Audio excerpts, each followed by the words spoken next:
Pandemიის გამო ხანგრძლივად დახურულმა სტომატოლოგიურმა კლინიკებმა მუშაობა განაახლეს.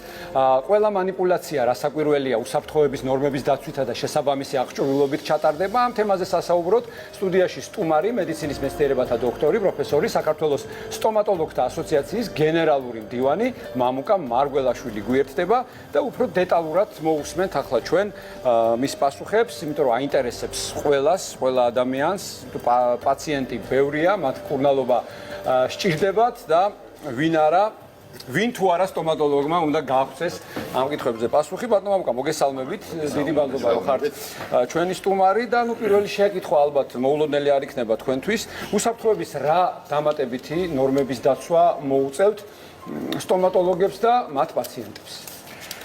მოგესალმებით, მივესალმებით თქვენს ტელემაყურებლებს. ჩემთვის დიდი პატივია თქვენთან ყოფნა. დავიწყებ უპირველეს ყოვლისა იმით, რაც არის დღეს ამ კოვიდის პირობებში სტომატოლოგთა მსოფლიო ფედერაციის დევიზი. არ არსებობს ზოგადი ჯანმრთელობა პირის ზღვის ჯანმრთელობის გარეშე. ეს არის გარკვეული პერიფრაზი ავიცენას გამოთქმისა, რომ სიკვდილი პირის ზღვრიდან მოდის.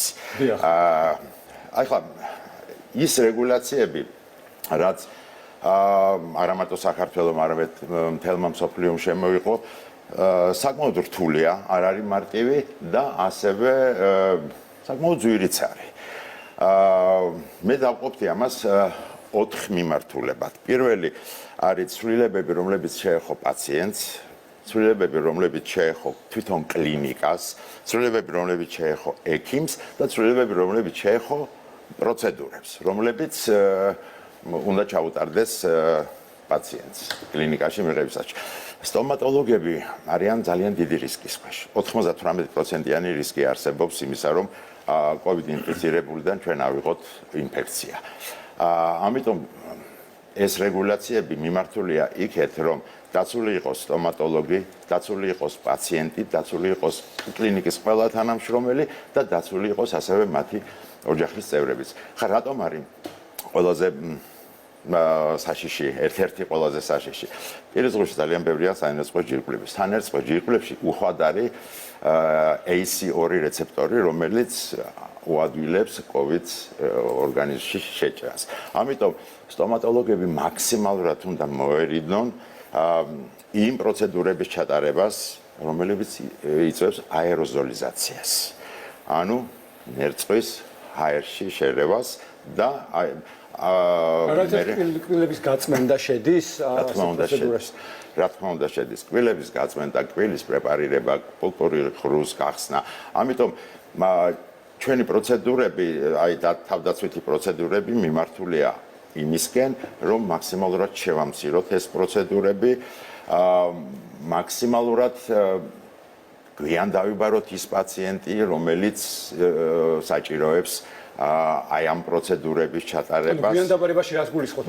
დღის ბოლოს? დღის ბოლოს, რომ დავუშვათ და შემდგომ დეზინფექცია მიმდინარეობს. აუცილებლად ყველა ანუ ეს ძალიან ტრაფარეტულია და ძალიან ბევრმა სტომატოლოგმა იცის, მით უმეტეს დღეს, როდესაც უკვე გაიხსნა 200-ზე მეტი კლინიკა საქართველოში, თუმცა 2000-დან 200-ზე მეტი, 10-15%-ია მეტი არა, საკმაოდ ცოტა, მაგრამ მიზეზი რა არის ამის ჩაგეკითხებით ან მოთხოვნებს ვერ აკმაყოფილებენ თუ პატარა კლინიკებია და შესაბამისად შეიძლება დისტანცირება ვერ ხდება სავარძელს და სავარძელს შორის. ყველა ეს მიზეზები არსებობს. სავარძელს და სავარძელს შორის ბოლოს ერთ სავარძელს გააუქმებენ და მეორე იმუშავებს, მაგრამ სიმართლე გითხრათ, მე ცოტათი გაკვირვებული ვარ, რომ ამდენი კლინიკიდან 10-15%-ია მხოლოდ ნებადართული, რომ მიიღოს ესა, მაგრამ ალბათ ჯერ არ იჩქარეს და აკვირდებიან სიტუაციას.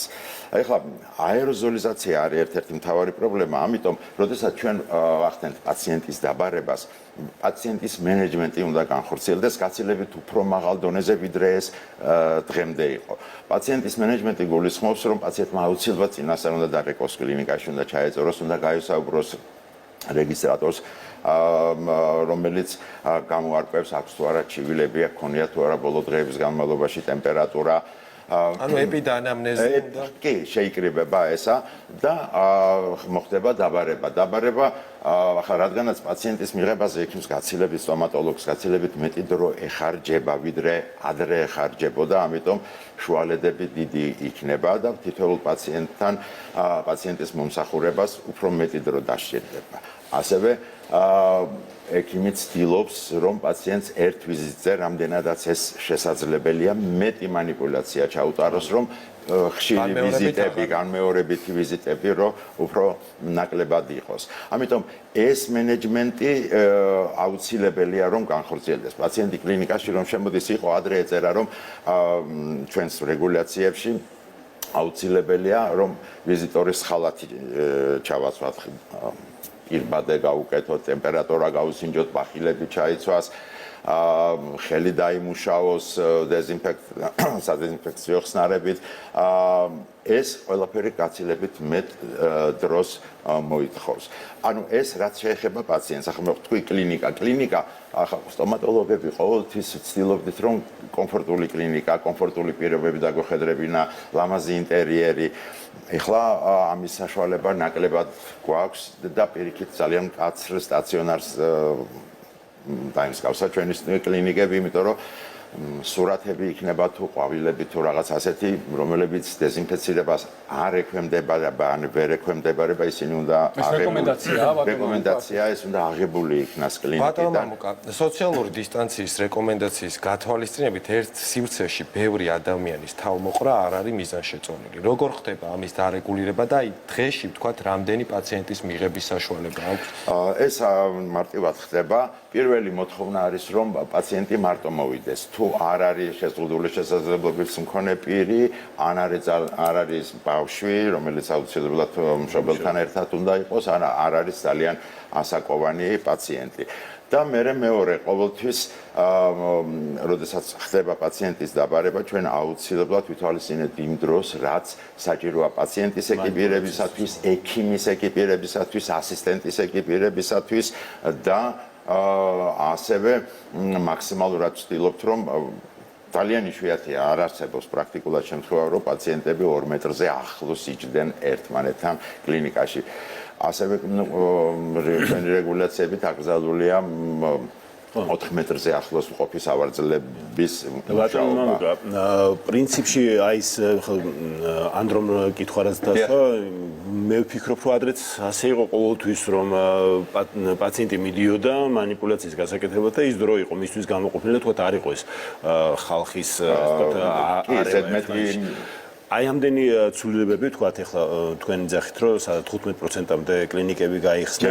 ჯერჯერობით ნელ-ნელა იხსნება ეს კლინიკები და მათ უნდა დააკმაყოფილონ ყველა ის რეკომენდაცია, რაც თქვენი ასოციაცია და ასე ვთქვათ სოფლიო ჯანდაცვის სამინისტროს ეს ყველაფერი ზრდის თუ არა მომსახურების ფასს და შესაბამისად ის აისახება თუ არა ადამიანებზე, რომლებიც მათ უნდა მიიღონ სტომატოლოგიური მომსახურება და შესაბამისად მოუწევთ თუ არა მათ უფრო მეტის გადახდა ამ მომსახურებაში. ლოგიკურად თუ იმსჯელებთ ფასი უნდა გაიზარდოს. სავარაუდოდ უნდა გაიზარდოს, იმიტომ რომ ეს დამატებითი აღჭურვილობა რომელიც ექიმის ეკიპირებისთვის, ასისტენტის ეკიპირებისთვის და პაციენტისთვისაც აუცილებელია. მე აუცილებელია 4 ხელში მუშაობა. ეს გამორიცხულია 4 ხელის. ექიმი და ასისტენტი ეს აუცილებელია. ეს ხო ისედაც ისე იყო უკვე ყველა. ძირითადად რა თქმა უნდა იყო. მაგრამ ეხლა გადაუდებლა და ეს კანონია რომ 4 ხელში მუშაობა. ამიტომ რა თქმა უნდა ეს ცოტათი სავარაუდოდ ალბათ მოუმატებს ფასებს სამწუხაროდ. და ეს ხო არ გამოიწვევს ავტომატურად იმას, რომ აი უკიდურესი აუცილებლობის გარდა ისე პაციენტი არ მოვა. ანუ მწვავე შემთხვევები მოგმართავენ მხოლოდ და ხო არ იკლებს პაციენტების რაოდენობას გეგმიური პაციენტები. იცით რა, მწვავე პაციენტების მიღება აი კარანტინის პერიოდში ახორციელდებოდა ბევრი კლინიკა, ბევრი არა, მაგრამ 15-მდე კლინიკა იყო საქართველოში, რომლებიც ეს რეგულაცია იყო, რეგულაცია იყო და მე გეუბნებით ფასიდან გამომდინარე. ფასიდან გამომდინარე, ფასის მატება არ არის ისეთი, რომ ამან გამოიწვიოს გეგმიური პაციენტების საშუალოდ ეს არის 20-25 ლარის ფარგლებში და ამან ჩემი აზრით არ უნდა გამოიწვიოს თავის შეკავება პაციენტების მხრიდან იმისათვის რომ ფასმა გადაწყვიტა და ვერ გაიკეთა გეგმიურად რადგან გვაქვს თუ დამეთანხმებით ყოველ შემთხვევაში ყველა რეგულაცია რომელიც ახლა შემოვიდა თუნდაც ის მცირე რაოდენობით ამან ფასის მომატება გამოიწვიოს სხვა სტანდარტებს დააკვირდებს ქვეყანაში და ჩემი აზრით უკეთესი იქნება პაციენტისთვისაც თუნდაც ის რაღაც 5-10% რომ მოიმატოს თქვათ მომსახურების ფასმა ამ 10%-იც არ იქნება არა ეს მინიმალურ მატებაზეა სხვა სტანდარტებზე გამოხატული პროცენტული მატება შეიძლება იყოს, მაგრამ სტანდარტი გაცილებით მაღალი იქნება, გაცილებით უფრო დაცულია პაციენტი, იმიტომ რომ თავიდანვე აღნიშნე რომ ეს აუცილებელია იმისათვის რომ იმიტომ რომ ჩვენ 98%-იანი რისკის ქვეშ ვდგავართ. ძალიან საინტერესო კვლევა ჩატარდა, ზუსტად გუშინ წავიკითხე Dental Tribune-ში ძალიან საინტერესო სტატია იყო. 650 სტომატოლოგი გამოიკვლიეს 30 ქვეყანაში და მათგან 90% ექიმებისა ემხრობა იმ რეგულაციებს, რომლებიც მათ ქვეყანაში ტარდება. თუმცა, რაბოდენ უცნაური ციფრიც არ უნდა იყოს, 61% ექიმებისა 61%-მა ვერ და არ შეცვალა კურნალობის პროტოკოლი. ან 90% ემხრობა, მაგრამ 61%-მა ვერ და არ შეცვალა კურნალობის პროტოკოლი. 78% ექიმებისა არიან შიშის და შფოთვის ქვეშ. ანუ ისინი გარკვეულ შიშს საქართველოს არ მონაწილეობდა ამ კვლევებში და ამიტომ ჩვენი მონაცემები არ ვიცი, მაგრამ ეს არის 30 ქვეყნის. არ არის პატარა ხო ეს 650 ექიმი იყო. არ არის, საკმაოდ სტატისტიკურად სარწმუნო ციფრები. კარგი, ძალიან დიდი მადლობა. ძალიან დიდი მადლობა რომ გამონახეთ დრო იყავით ჩვენი სტუმარი. მე ჩვენს ტელემაყურებელს შევახსენებ, რომ საქართველოს სტომატოლოგთა ასოციაციის გენერალური მდივანი, მედიცინის დოქტორი, პროფესორი მამუკა მარგულაშვილი პასუხობდა ჩვენს კითხვებს. ძალიან დიდი მადლობა.